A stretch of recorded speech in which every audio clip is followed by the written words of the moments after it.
నమస్కారం. ఈరోజు మనం ఎం అక్షరంతో మొదలయ్యే ఒక 10 ఆసక్తికరమైన పదాల గురించి లోతుగా చర్చిద్దాం. నమస్కారం. తప్పకుండా. ఈ పదాలన్నీ మాకు ఎసెన్షియల్ లెక్సికాన్ అనే ఒక సోర్స్ నుండి దొరికాయి. ఇవి కేవలం పదాలు కాదండి, నాకైతే ఒక వ్యక్తి ప్రయాణాన్ని వర్ణించే 10 మైలు రాళ్లలా అనిపించాయి. ఓ, అది చాలా ఆసక్తికరంగా ఉంది. ఒక వ్యక్తి ప్రయాణం అంటారా? అదెలా? అవును, అంటే మనం ఈరోజు ఈ పదాల రూపంలో ఒక కథ చెప్పుకుందాం.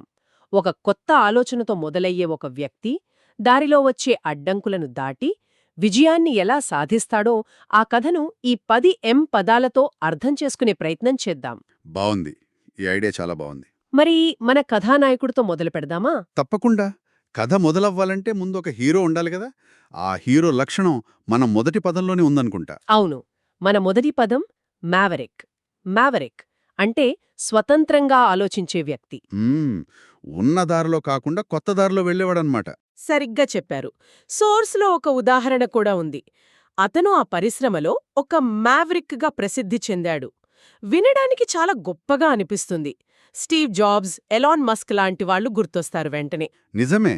ఒక మ్యావరిక్ అంటే ఉన్న పద్ధతులను, నియమాలను హ్మ్, ధైర్యంగా ప్రశ్నించే వ్యక్తి.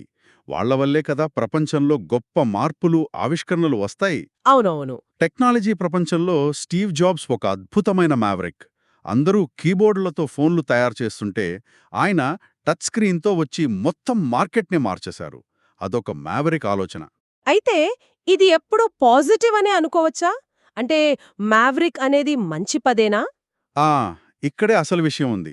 అది ఎప్పుడూ పాజిటివ్ కాకపోవచ్చు.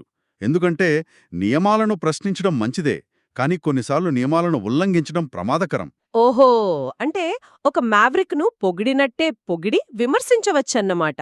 ఉదాహరణకి ఆమ్, అతను మా కంపెనీలో ఒక మ్యావరిక్, అందుకే మా సేఫ్టీ ప్రోటోకాల్స్ అన్ని గాలికొదిలేశాడు అన్నట్లుగా. కరెక్ట్గా పాయింట్ పట్టుకున్నారు. అంటే ఆ వ్యక్తి తెస్తున్న మార్పు సృజనాత్మకమా లేక విధ్వంసకరమా అనే దానిపై ఆ పదం యొక్క అర్థం ఆధారపడి ఉంటుంది. అంటే ఈ పదం ఒక కత్తికి రెండు వైపులా పదునులాంటిదన్నమాట. ఖచ్చితంగా. సరే, ఒక మ్యావరిక్ ఒంటరిగా ప్రపంచాన్ని మార్చలేడు కదా. అతనికి కొంతమంది తోడు కావాలి, తన ఆలోచనను నమ్మేవాళ్లు కావాలి. అవును, ఒక సైన్యం కావాలి. ఆ సైన్యాన్ని పోగు చేయడాన్నే మనం ఇప్పుడు చర్చించబోయే పదం వివరిస్తుంది అనుకుంటా. అదే మస్ట్. మస్టర్. అద్భుతంగా కనెక్ట్ చేశారు. ఇక్కడే అసలు కథ మొదలవుతుంది. స్టీవ్ జాబ్స్ లాంటి మ్యావరిక్ ఒక అద్భుతమైన ఐడియాతో వస్తే సరిపోదు. మ్మ్, దాన్ని నిజం చేయడానికి పెట్టుబడిదారుల నుండి డబ్బు, ఇంజనీర్ల నుండి సమయం, ప్రజల నుండి నమ్మకం ఇవన్నీ మస్టర్ చేయాలి. అంటే కూడగట్టాలి, సమీకరించాలి. ఓ, అంటే ఇది కేవలం మనుషులను పోగు చేయడం కాదు. కాదు, అంతకంటే ఎక్కువ. ధైర్యాన్ని కూడగట్టుకోవడం అంటే మస్టద కరేజ్ అంటాం కదా, అలాగే మద్దతును సమీకరించుకోవడం, మస్టద సపోర్ట్, ఇవన్నీ ఇందులోకే వస్తాయి. అవును, ఒక ఆలోచనను నిజం చేయడానికి కావలసిన కనిపించని శక్తులన్నింటినీ ఒక చోటికి తేవడం. మస్టర్ అనే పదంలో ఒక ప్రయత్నం, ఒక కష్టం దాగి ఉన్నాయి. నిజమే, వనరులు వాటంతటవే రావు. వాటిని వెటికి, ఒప్పించి ఒక్కచోట చేర్చాలి. ఆ సామర్థ్యం లేకపోతే ప్రపంచంలో ఎన్నో గొప్ప మ్యావరిక్ ఆలోచనలు కూడా కేవలం కలలుగానే మిగిలిపోతాయి. సరే, మన కథానాయకుడు ఒక మ్యావరిక్. తన ఆలోచనకు మద్దతును మస్టర్ చేశాడు.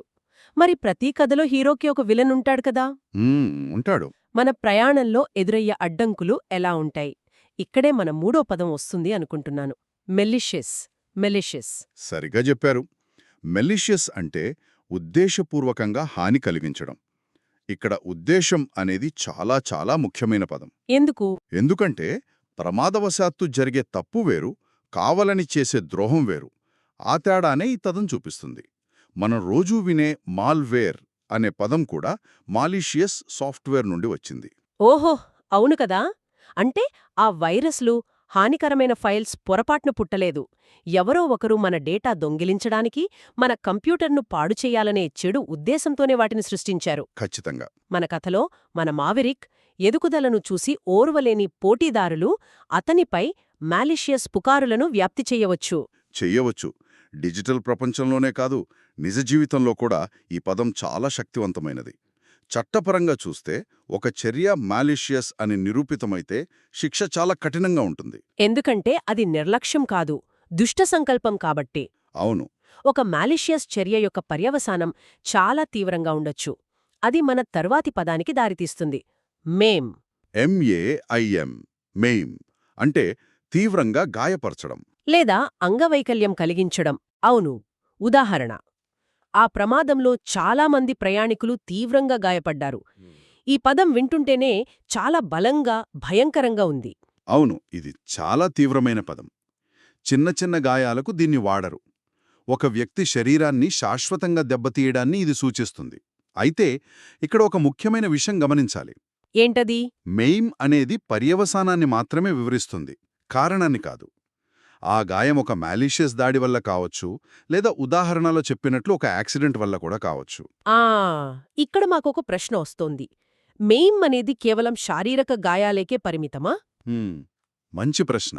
ఉదాహరణకు, ఒకరి ప్రతిష్టను పూర్తిగా దెబ్బతీస్తే, లేదా మానసికంగా వారిని కోలుకోలేని విధంగా దెబ్బతీస్తే, దాన్ని వర్ణించడానికి ఈ పదాన్ని అలంకారికంగా వాడలేమా? చాలా మంచి ప్రశ్న అడిగారు. సాంకేతికంగా మెయిమ్ యొక్క ప్రాథమిక అర్థం శారీరక గాయమే, కానీ మీరు చెప్పినట్లు అలంకారికంగా దీని వాడకం పెరుగుతోంది. అలాగా? His reputation was maimed by the scandal అంటే ఆ కుంభకోణం వల్ల అతని ప్రతిష్ట తీవ్రంగా దెబ్బతింది అని. ఇలాంటి వాక్యాలు ఒకప్పుడు అరుదుగా వాడేవారు, కాని ఇప్పుడు ఆ నష్టం ఎంత తీవ్రంగా ఉందో చెప్పడానికి ఇలాంటి ప్రయోగాలు చేస్తున్నారు. అది ఆ పదం యొక్క శక్తిని చూపిస్తోంది. అవును. సరి, మన కథానాయకుడు మాలీషియస్ దాడులను తట్టుకుని ఎలాంటి తీవ్ర నష్టం జరగకుండా బయటపడ్డాడు. ఇప్పుడతని ఆలోచన విజయం సాధించే సమయం వచ్చింది. ఆ విజయం చిన్నది కాదు, చాలా పెద్దది. మన 5వ పదంలాగా మ్యాసివ్. మ్యాసివ్. అవును. పెద్ద అనే పదానికి, మ్యాసివ్ అనే పదానికి చాలా తేడా ఉంది. మ్యాసివ్ క్రౌడ్ అంటే కేవలం పెద్ద జనసమూహం కాదు. ఊహకందని స్థాయిలో. ఊహకు అందని, కనీవినీ ఎరుగని స్థాయిలో జనం వచ్చారనే అర్థం. మ్యాసివ్ విక్టరీ అంటే అది కేవలం గెలుపు కాదు, చరిత్రను మార్చే గెలుపు. ఈ పదం వినగానే మనసులో ఒక అతిపెద్ద చిత్రం ఏర్పడుతుంది. నిజమే, మన మ్యావరిక్ ప్రాడక్ట్ లాంచ్ అయితే దానికి మ్యాసివ్ రెస్పాన్స్ వచ్చింది. ఆ విజయం ఎంత పెద్దదంటే అది మొత్తం పరిశ్రమ రూపురేఖలనే మార్చేసింది. ఇది కేవలం భౌతిక పరిమాణం గురించే కాదు, దాని ప్రభావం గురించి కూడా చెబుతుంది. సరిగ్గా. ఒక మ్యాసివ్ విజయం తర్వాత ఏం జరుగుతుంది? ఒకప్పుడు విప్లవాత్మకంగా అనిపించిన ఆ మ్యావరిక్ ఆలోచన ఇప్పుడు అందరికీ ఒక ప్రమాణంగా మారుతుంది. ఓ, అది మన తర్వాతి పదానికి దారితీస్తుంది. మ్యాండేటరీ. మ్యాండేటరీ. తప్పనిసరి. ఇది చాలా అధికారికంగా, కఠినంగా వినిపించే పదం. అంటే ఇక ఎంపికకు అవకాశం లేదు. అవును. ఉదాహరణ, ఈ సెషన్కు హాజరు తప్పనిసరి. ఇందులో ఒక సరదా కోణముంది. ఆఫీస్ పార్టీకి రావడం సజెస్టెడ్, కానీ హెచ్ఆర్ మీటింగ్ మ్యాండేటరీ. తేడా చాలా స్పష్టంగా ఉంది కదా? అవును, చాలా స్పష్టంగా ఉంది. మన కథలో ఒకప్పుడు ఆప్షనల్గా ఉన్న మన మ్యావరిక్ టెక్నాలజీ ఇప్పుడు పరిశ్రమలో అందరికీ మ్యాండేటరీ అయింది. ఉదాహరణకు, యూరోపియన్ యూనియన్ ఇప్పుడు అన్ని ఫోన్లకు USB-C ఛార్జర్లను మ్యాండేటరీ చేసింది. నిజమే కదా? ఒకప్పుడదొక కంపెనీ ఆవిష్కరణ, ఇప్పుడదొక నియమం. అంటే ఒక మ్యాడ్రిక్ సాధించిన అతిపెద్ద విజయం ఏమిటంటే తన ఆలోచనను అందరూ తప్పనిసరిగా పాటించేలా చేయడం. అద్భుతం. సరే, ఇప్పుడు మన కథలో విజయం తాలూకు వేడి తగ్గింది. మన హీరో తర్వాతి అడుగు గురించి ఆలోచిస్తున్నాడు. కొన్నిసార్లు తర్వాతి గొప్పడుగు వేయాలంటే ముందు మౌనంగా ఉండాలి. ఆ ఇది మన 7వ పదం మ్యూట్ వైపు నడిపిస్తోంది. అవును. మ్యూట్ అంటే మాట్లాడలేకపోవడం లేదా ఉద్దేశపూర్వకంగా నిశ్శబ్దంగా ఉండటం. ఉదాహరణలో, చర్చ సమయంలో అతను నిశ్శబ్దంగా ఉండిపోయాడు అనుంది. ఆ మౌనం వెనుక ఎన్నో అర్థాలుండవచ్చు. అసమ్మతి కావచ్చు, భయం కావచ్చు, లేదా ఒక వ్యూహాత్మక ఆలోచన కావచ్చు. టెక్నాలజీలో మ్యూట్ బటన్ మన చేతిలో ఉన్న ఒక ఆయుధం.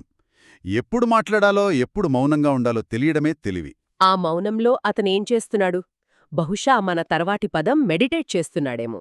మంచి కనెక్షన్. అంటే లోతుగా ఆలోచించడం. ఒత్తిడి తగ్గించుకోవడానికి చేసే ధ్యానం ఒక అర్థమైతే, ఒక సమస్యపై లోతుగా ఆలోచించడం మరో అర్థం కదా? చాలా చక్కగా చెప్పారు. ఈ రెండూ మనస్సును నియంత్రించుకోవడానికి సంబంధించినవే. I need to meditate on this problem అంటే నేను ఈ సమస్య గురించి క్షుణ్ణంగా, ఏకాగ్రతతో ఆలోచించాలి అని. అవును. రెండవది, మనస్సులోని గందరగోళాన్ని తగ్గించి ప్రశాంతతను సాధించడం.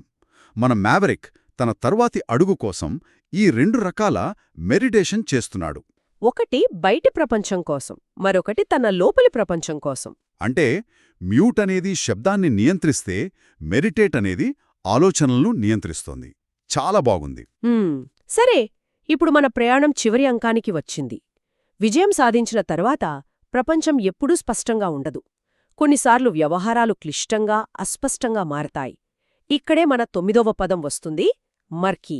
అవును, మర్కీ అంటే మురికిగా, అస్పష్టంగా ఉండటం. వర్షం తర్వాత నీరు మర్కీగా కనిపించటం దాని వాస్తవార్థం.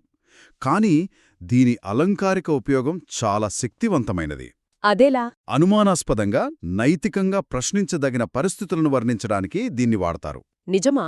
నేను మర్కీ అనే పదాన్ని ఎప్పుడూ నీళ్ల గురించే అనుకునేదాన్ని, కానీ ఒక బిజినెస్ డీల్ను వర్ణించడానికి వాడొచ్చని ఇప్పుడే తెలిసిందే. వాడచ్చు.